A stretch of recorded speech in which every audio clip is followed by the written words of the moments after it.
Hello guys, welcome back to Gargos, and I am your host Quest for today's deck tech, which is a classic of the channel, which is Gargos, a 2024 high casual update for today. I know there have been a lot of changes in the past year with the bannings, some new ads, some new cards that got added to the list, and today I am doing all those in one video. Since the bannings, it did hit 2 cards in my list, which will Mana Crypt and Dual Lotus. Big sad, I know, but let's just get right into the deck tech, which is Gargos. My boy, my flavor boy. Alright, let's get right into it. So the commander Gargos, Visage Watcher. If you guys don't know what Gargos does, so Gargos is a legendary Hydra creature, and it had Vigilance, and then Hydra spells you cast cost 4 less to cast. And then whenever a creature you control becomes target of a spell, Gargos, Visage Watcher, fights up to 1 target creature you don't control into 8/7. So he's a big guy, and the fact that Hydra spell cost 4 less, which is really huge in a list like this, goes far away. So yeah, let's just get right into it. So we are playing one Planeswalker, which is good old Nissa Ascendant Animist. So basically create a big guy and then minus the destroy target artifact enchantment. But the main part that we really care about when we dropped it down for 7 is the overrun ability, which is until the end of turn, creature you control get +1/+1 for each forest you control and gain trample. So that's another way to kill everyone on the table. There are no combos in this list. We're just basically doing combat damage, overrun abilities, and making sure we kill everyone in one hit. So that is the main goal of this list, and we're casting Hydra, so why not? So let's get right into 33 creatures.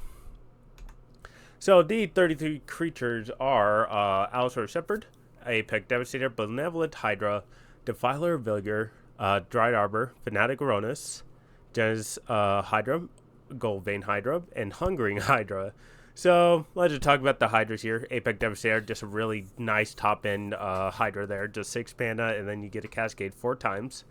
Benevolent Hydra is a nice Hydra just because it's a 1/1 and it does, you cast away Apex Devastator if you do hit it, just because it's a 1/1, it's not a 0/0 like some of the other ones down below.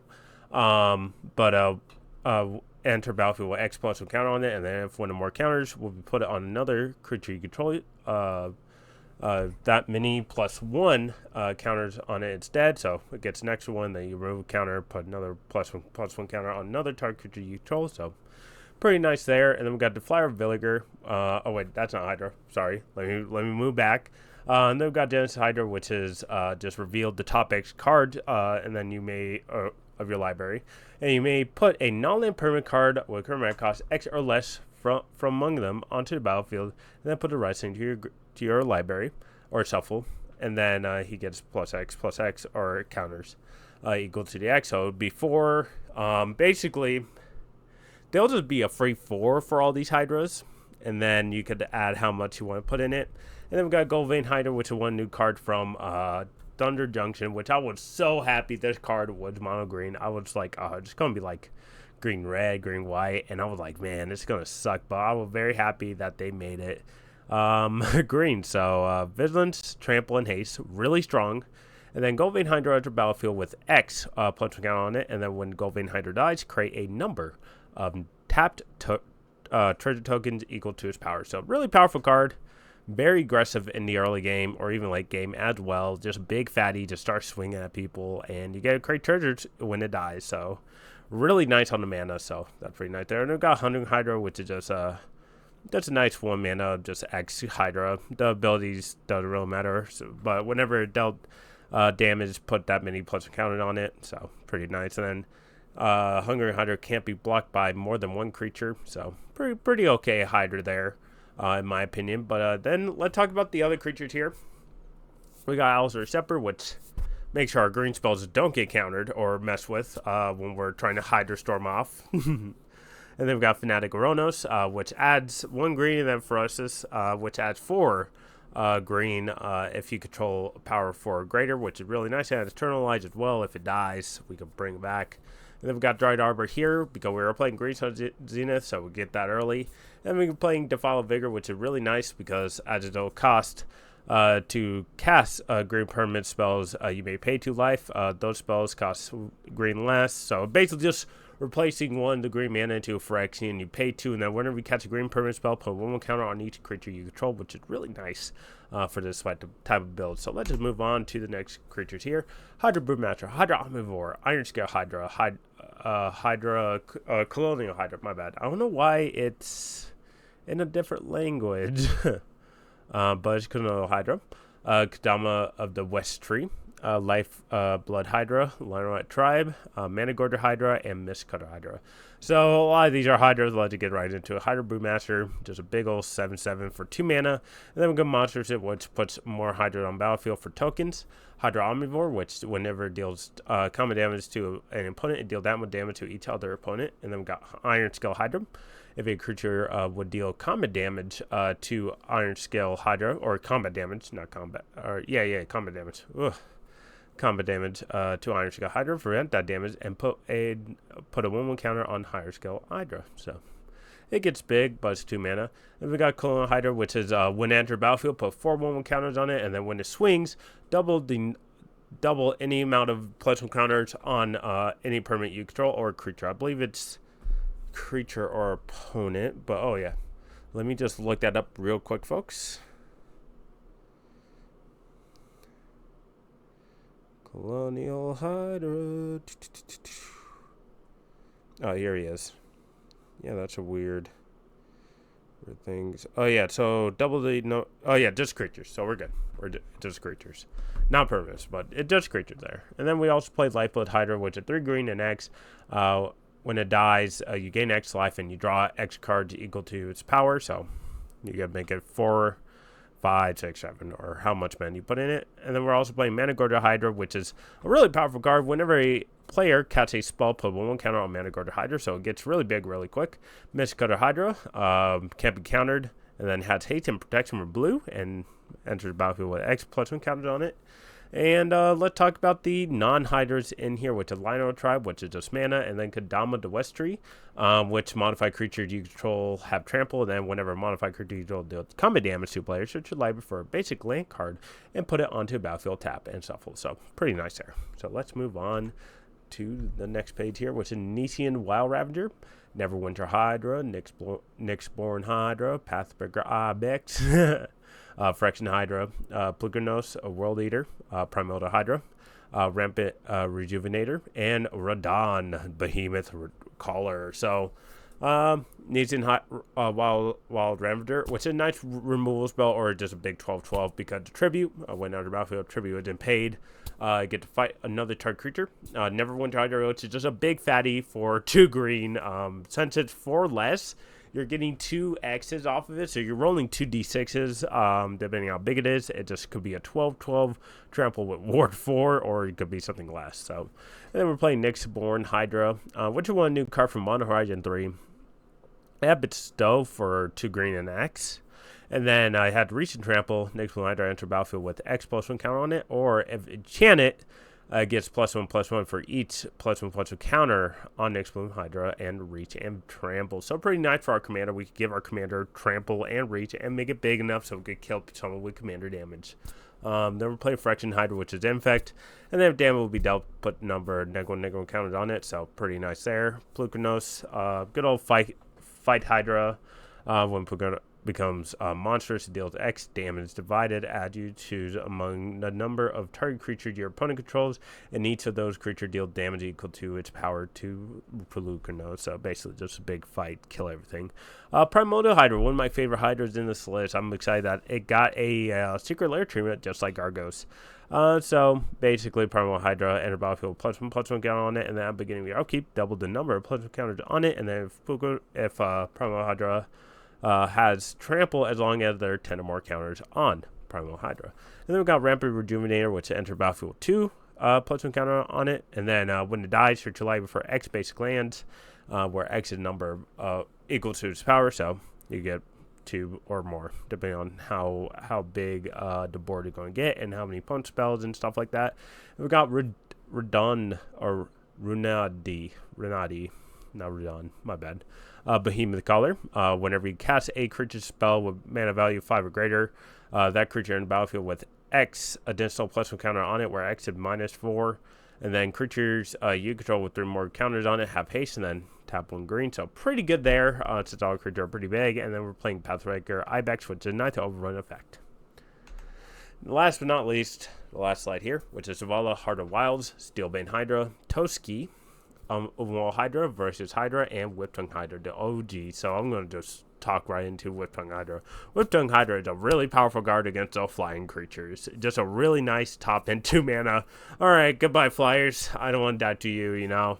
Goodbye angels, goodbye demons, any of those, right? And then we're playing Steelbane Hydra, which gets rid of artifacts and enchantments for 3, and then we remove a counter, destroy target artifact enchantment. And then we're playing Hydra with grabs.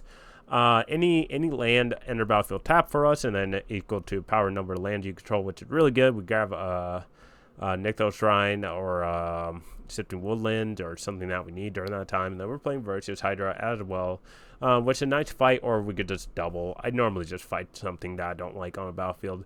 But let's talk about the non-Hydras here, which is Zavala, Heart of Wild, and Toski. So Zavala is a really nice mana dork. Basically, we're adding 8 if we have our commander out, or one of our big Hydras out, which we could add a lot more than we want. And then we also draw a card, since we're going to basically have the biggest 8/7 on the battlefield pretty early if we have her out. And then we're playing Toski for draw with our creatures. Just start swinging and drawing card, which is really good for the list. But yeah, that's it for the creature. Let's talk about the good old artifacts. So we're playing 2 artifacts here with Soul Ring and the Great Hen. Sadly, we're not playing Mana Crypt or Jewel Lotus because they are banned. Unfortunate, right? But yeah, these are the 2 that survived. I'm not big on the artifacts for a green deck. I mean, there's some lists where you do want to play a lot of artifacts, you know, but I don't think Hydras need that many. You just need a utility like Soul Ring and then Great Henge. Great Henge is a very powerful card because you get to draw a card off of it and it gets a digital counter on it, so that's why it's in here. And it only costs like 2 mana when we get Gargos out, so yeah. Let's talk about the 10 instants. 10 instants are Beats Within, Force of Vigor, God's Gift, Heroic Intervention, Return to Wall Speaker, Smuggler's Surprise, Summer's Pact, Tameo Safekeeping, Veil of Summer. So a lot of protection, a lot of interaction here. Let's just talk about the interaction. So we got Beast Within, destroy target permanent, control a greater 3/3, Force of Vigor. You could exile a green card rather than pay command cost only if it's not your turn, and then destroy up to 2 target artifacts and or enchantments. Heroic Intervention to protect our board. Smuggler's Surprise, which is one new card from Thunder Junction.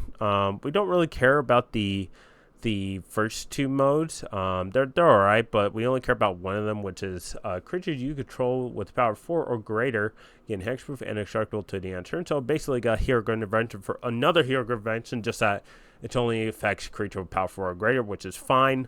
And then we also play Tameo Safekeeping and God's Gift, which is nice, really protection spells, and triggers our commander to fight things, and our commander will have hexproof and indestructible with those 2.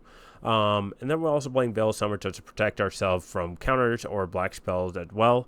And then let's talk about the non-interactive spell, which is Summer's Pact and Return to Wall Speaker. Summer's Pact is in there just for the lulls for Apex Devastator. When we have our commander out, like, alright, grab Apex Devastator for free, get him out, and just get 4 free spells off of him. So pretty nice. And then Return to Wall Speaker, which is a nice draw outlet and also an overrun effect for our creatures. So yeah, that's why it's in there. So let's move on to the 1 card here, which is Worldly Shooter. Just grab a creature, put on top. Basically, you're just grabbing Apex Devastator. Like, there are no other creatures that you want to grab at Apex Devastator. You climb them down, you get there. But yeah, let's talk about 12 sorceries. The 12 sorceries are Balagid, Recovery, Finale, Devastation, Green Sun Zenith, Kadama Reach, Nature's Lore, Nitsa Pilgrimage, Pick Your Poison, Recovery, and Riskar Expertise. So all the cards are very important. So we do have like 2 cards that return, basically return effects from our graveyard, which is Regrowth, not Recovery, Regrowth, and Balagid Recovery for 3, and then for 2, grab something that got countered, got killed, or got milled somehow, and we need that right away. We grab those with the 2 cards here, and we're playing Finale, basically a nice tutor and an endgamer as well. If we have enough mana, Green Sun Zenith, grab Dried Arbor, and then also in the late game we grabbed other stuff like Defiler, Ibex, you know, all that fun stuff. And then we're playing a lot of ramp here, which is Nature's Lore, Kadama Reach, and Nissa Pilgrimage, all grab forest. Just the thing is, with Kadama Reach and Nissa Pilgrimage, they enter battlefield tapped, and then one goes to hand, and then Nissa Pilgrimage, with Spellmaster, you grab 3 basic forest, and then a Nature's Lore to put on battlefield untapped. And then pick your poison, which is a nice new removal spell from Murder Carnival Manor, which is pretty nice for us because it has 3 modes that we could use at any time for the situation that calls for it. It gets rid of artifacts, enchantments, and flying for each opponent, so they have to choose. And then we're also playing Risk Guard Expertise, which draws a lot of cards, and we get to play a mana cost of 5 or less for free from our hand without paying mana cost. So let's move on to the last bit here, which is 3 Vigils, Triumph to Hordes, and Turn Timber Symbiosis. So 3 Vigils, just grab land on the battlefield, just like Nature's Lore. And then we're playing Triumph to Hordes, which is a really good finisher. If we play that, everyone dies. There's just no coming back. And then Turn Timber Symbiosis. Basically, we're playing that for the flip side. I have cast this for the other side as well. Just put something big on the battlefield, like Defiler or something that we need in the late game during that time. But yeah, let's move on to the last bit here, which are 7 enchantments. The 7 enchantments are Court and Cockroach, Gorg's Uprising, Guardian Project, Symbol Library, Tribute to the World Tree, and Up the Beanstalk, and Viridian Revel. So, I want to talk about going this way, right? Golden Crossroads, all creatures have face. So, basically, we want to play that when we know we have kill on the board. When we have Triumph to Horde or just another overrun effect that we have. Gorg's Uprising there for the draw and for the trample as well. Guardian Project for the draw. Symbol Library, draw 3. Pay 8 to do that little special, that little clearance. So yeah, pay 8, draw 3. Seems nice. Tribute to the World Tree. Just a nice draw. And then anything that's less than that. Less than 3 will get 2 plus some counter on it, which is a really powerful card. I would suggest picking up this now before it goes up anymore, guys. And then we have Up the Beanstalk, which is a really powerful card since it got banned in Modern a while ago. ETBs, you draw a card, then whenever you catch a mana value 5 or greater, you get to draw a card off that too. And then Viridian Revel, which is whenever an artifact is put into an opponent's graveyard from the battlefield, you may draw a card. So it's really good with Smelling Tithe, since our opponent is going to be creating a lot of triggers, since Dockside isn't there, but it's still pretty good, even without Dockside in the format. We definitely want to just draw a lot of cards for this list. We really want to find our ways to kill, play a bunch of dumb hydras, and swing out. So I think it seems fine there. And it's really good with the devotion, since we are playing Nithos Shrine. So let's move on to 34 lands. The 34 lands are Ancient Tomb, Blighted Woodlands, Poseidon Who Durs, Castle Garenbrig, Cavern Souls, Lair of the Hydra, Nithos Shrine, to Nyx, Prismatic Vista, and Sifting Woodland. So all the cards are very important here. Let's just talk about the mana here. So we're playing Ancient Tomb, which add 2 and then deals 2 to you, which is pretty fine, but we get to really go heavy into our ramp pieces, into our hydras, or catching our commander early. And then we're playing Castle Garenbrig, which gets our commander out on turn 4 if we have enough land. We could activate this, float 6 to cast a creature, and then we'll get our commander out. And then we're also playing Nithos Shrine, which makes a absurd amount of mana for us when we have enough devotion on the battlefield, and we get to probably win when we do that. So, and then we do have the Sage of Hudurd, which is a nice interaction piece. Since that channel, we get to pop a artifact, enchantment, or a non-basic land opponent control, and then they get to search their library for a basic type land and put it on battlefield. And then they shuffle, and then it costs 1 less for each legendary creature you control, so basically just 1 or 2, depending on the board state. Then Cavern Soul, which makes sure our commander doesn't get counter, or any of our Hydra, that's the important. Sifting Woodlands, new card, haven't even played it yet. It's still testing out, but I feel like it's good in here. In the late game, we get to copy a Nithos Shrine, we get blown up, or stuff like that, so I'm still testing with it, Then we're playing Lair to Hydra, which is just a Hydra card. There's nothing value in here. I just want to put it in here because it has Hydra in the name, so that's it. And then we're playing Blighted Woodland, which is a nice ramp piece too. Just sacrifice it, grab 2 basics, and put on battlefield tapped. So yeah. Let's talk about the last bit here, which is Windswept Heath, Wood Foothills, Yame Cradle of Growth, and 21 Forest. That's all we need, Forest. So basically Winds of Heath and Wood Foothill just fetch it, just grab Forest to thin our deck or just to get a nice shuffle in. Then we're playing Yawmega Critical Growth would turn all our lands into Forest, and as well as our opponents as well. So you gotta really think about that if you want to give your opponents the advantage there. If they have any like land that produces colorless, now they tap for Forest if they need it or stuff like that. But it's a good card in here. And then we're also playing 21 fours, so pretty simple there. But yeah, that is it for today's video. Thank you guys for watching. If you like today's video, deck tech, definitely like and subscribe to the channel. Definitely hit that notification button whenever we get a video out. I've been like trying to get a schedule going for deck techs and any EDH news I want to talk about. But yeah, I think that is it for today. Definitely stay tuned for another video this week before I go to MagicCon this week in Las Vegas. I'll be going. Hopefully I get to see some of my fans there. If you guys are, definitely comment down below if you're going to be there. I definitely want to meet up and talk, play games and stuff like that. But yeah, I'm going to get out of here. Thank you guys for watching, and I've been your host, Quest Beaver. Thank you very much.